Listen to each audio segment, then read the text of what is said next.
नमस्कार, मी सेजल आणि स्वागत करते तुमचं आपल्या आजच्या यूट्यूब ब्लॉगमध्ये।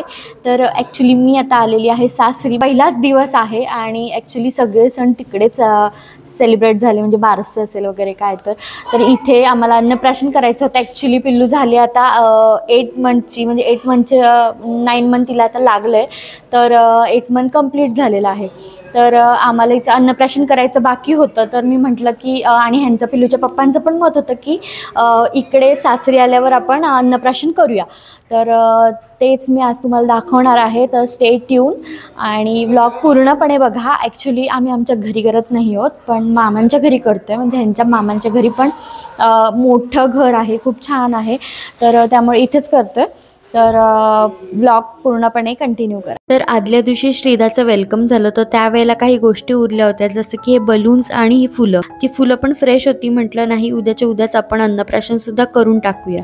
आणि आदल्या दिवशी आल्यावरच आम्ही अन्नप्राशनची बहुतेक शॉपिंग केली होती आणि हे सगळं आम्हाला सासरी करायचं होतं, म्हणजे माझ्या सासरी करायचं होतं, त्यामुळे मी काही गोष्टी ऑनलाईन पण ऑर्डर करून ठेवल्या होत्या। जसं की हे अन्नप्राशनचे प्रॉप्स खूप क्यूट होते आणि पाठी भिंतीवर मी लावलेलं आहे शुभ अन्नप्राशन ते, आणि हे प्रॉप्स अगदी मला 90 रुपयापर्यंत भेटले। मिशोवरून मी ऑर्डर केले।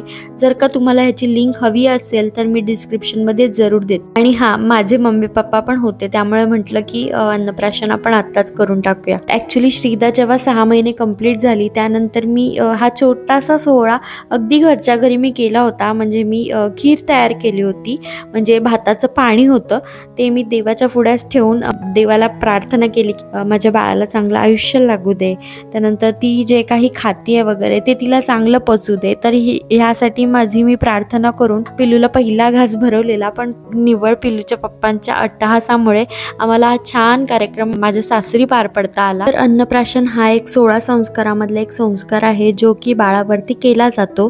आणि या संस्कारामध्ये बाळ जेव्हा पहिल्यांदा वरचं अन्न घेतं, म्हणजे आत्तापर्यंत बाळ म्हणजे 6 महिन्यापर्यंत बाळ फक्त आईचं दूध किंवा फॉर्म्युला मिल्क घेत असतं, पण त्यानंतर जेव्हा बाळ सॉलिड फूड म्हणजेच लगेच आपण त्याला काही सॉलिड फूड देत नाही, पण सेमी सॉलिड फूडकडे जेव्हा जातं, म्हणजे खीर वगैरे काय असेल ते भरवणार असतो, त्यावेळेला पहिला घास आपण देवाच्या पुढ्यात ठेवतो आणि तो घास नंतर आपण बाळाला भरवतो। तर यालाच अन्नप्राशन संस्कार असं म्हणतात, की म्हणजे देवाकडे प्रार्थना केली जाते की मी माझ्या बाळाला पहिला घास भरवते आहे, तर तुझे शुभ आशीर्वाद पाठी असू दे, बाळाचं पचन व्यवस्थित होऊ दे आणि बाळाला दीर्घ आयुष्य लाभू दे, ही प्रार्थना करून बाळाला पहिला घास भरवला जातो। काही वेळेला बाळाला 56 भोगची थाळी सुद्धा पुढे ठेवली जाते। तर इथे मी मला जेवढे पॉसिबल झाले तेवढे सगळे खायचे पदार्थ ठेवलेले आहेत, जे लहान मुलांना खूप आवडतात। तर अशा प्रकारे आमचं डेकोरेशन सुद्धा होतं आणि बाळाला ह्यातलं काही भरवायचं नाहीये। हा, बाळाला फक्त आम्ही खीर केली होती,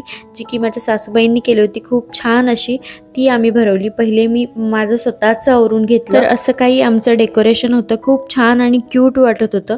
तर अन्नप्राशन संस्कार करायच्या आधी पहिले श्रीदाला अंघोळ घातली, आणि ह्याचं पण एक कारण आहे की धार्मिकदृष्ट्या बघायला गेलो तर कुठलेही चांगला विधी करायच्या आधी पहिले आपलं शरीर शुद्ध किंवा पवित्र करणं महत्त्वाचं असतं। तर त्यामुळे हे, आणि अजून एक की बाळाचं आरोग्य, ते पण म्हणजे बाळ कुठेही खेळतं वगैरे, तर त्यामुळे अंघोळ घातल्यानंतर बाळाला जर का खाऊ घातलं तर तेव्हा बाळाचं रक्ताभिसरणसुद्धा, म्हणजे सर्क्युलेशन असतं, ब्लड सर्क्युलेशन, ते सुद्धा चांगलं होतं आणि बाळाला भूकही लागते, तर त्यामुळे बाळ टवटवीत सुद्धा राहतं। तर त्यामुळे घरातल्या अगदी सगळ्यांनी बाळाला 2 तांब्या का होईना कोमट पाणी घातलं, आणि ह्या पाण्यामध्ये मी थोडंसं दूध आणि गुलाबाच्या पाकळ्या टाकल्या होत्या, जेणेकरून जरा थोडासा शरीरामध्ये थंडावा राहील। पण हां, हे पाणी अगदी कोमट घ्यायचं आहे, अगदी गार पण घ्यायचं नाहीये किंवा अगदी गरम गरम पण घ्यायचं नाहीये।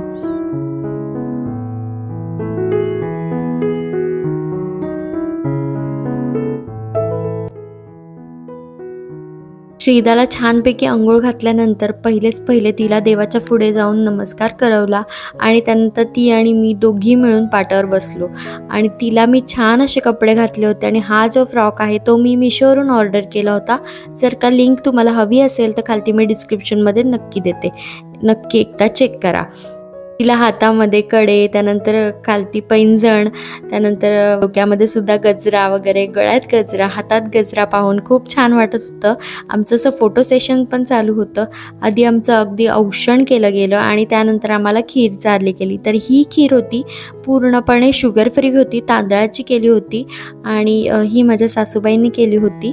त्यांनी अगदी मला आवर्जूनच सांगितलं होतं की हां, श्रीदाची पहिली खीर आहे ना ती मीच करणार. ॲक्च्युली तिला मी आधी भरवली होती, पण मी कधी तांदळाची खीर अशी भरवली नव्हती. पण अगदी शुगर फ्री आणि खूप छान होती. पिल्लूची पहिली रिॲक्शन तुम्ही इथे बघू शकता. सगळ्यांनी मिळून पिल्लूला औक्षण केलं. तिला एक एक घास अशी खीर भरवली आणि ती अगदी आवडीने सगळं खात सुद्धा होती. ॲक्च्युली आम्हाला थोडासा उशीर पण झाला होता. संध्याकाळचा कार्यक्रम होता, त्यामुळे थोडाफार डेकोरेशनसाठी आणि त्यानंतरच्या सगळ्या गोष्टींसाठी थोडाफार उशीर झाला होता. पण पिल्लूनी खूप छान अशी आम्हाला साथ दिली. अगदी चिडचिड पण केली नाही किंवा रडारड पण केली नाही. ॲक्च्युली ती अन्नप्राशनच्या आधी थोडंसं करत होती, पण त्यानंतर जेव्हा तिला अंघोळ घातली तेव्हा तिला खूपच छान वाटलं आणि त्यामध्ये ती अगदी खेळायलासुद्धा लागली. त्यामुळे तिचा मूडसुद्धा फ्रेश झाला आणि भरवायच्या वेळेला तुम्ही बघू शकता इथे सगळ्यांच्या हातातून तिने खाऊन घेतलं आणि आम्हाला ते खूप भारी वाटलं की ती एवढा प्रतिसाद देते आम्हाला. आणि तिने अगदी घरातल्या सगळ्यांकडून अगदी मी खीर मनापासून खाऊन घेतली आणि सगळ्यांना तेच बघून खूप भारी वाटलं.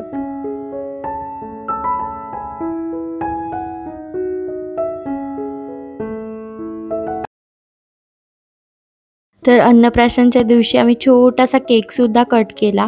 ॲक्च्युली केक आम्ही पिल्लूला भरवला नाही, पण आम्हाला एक असंच की अन्नप्राशनची एक आठवण म्हणून आम्ही एक अन्नप्राशनसाठी केक आणला होता. त्यावरती लिहिलं होतं की पिल्लूचं अन्नप्राशन, श्रीदाचं अन्नप्राशन. तर आम्ही तो केक दोघींनी कट केला आणि दिवसाचा शेवट केला. आम्हाला खूप उशीर झाला होता, त्यामुळे पुढचा काही शूट मला काही करता नाही आलं. पण इतकंच, तुम्हाला जर का हा व्हिडिओ आवडला असेल तर लाईक, शेअर आणि चॅनलला सबस्क्राईब करा आणि बेल आयकॉनला क्लिक करा. बाय.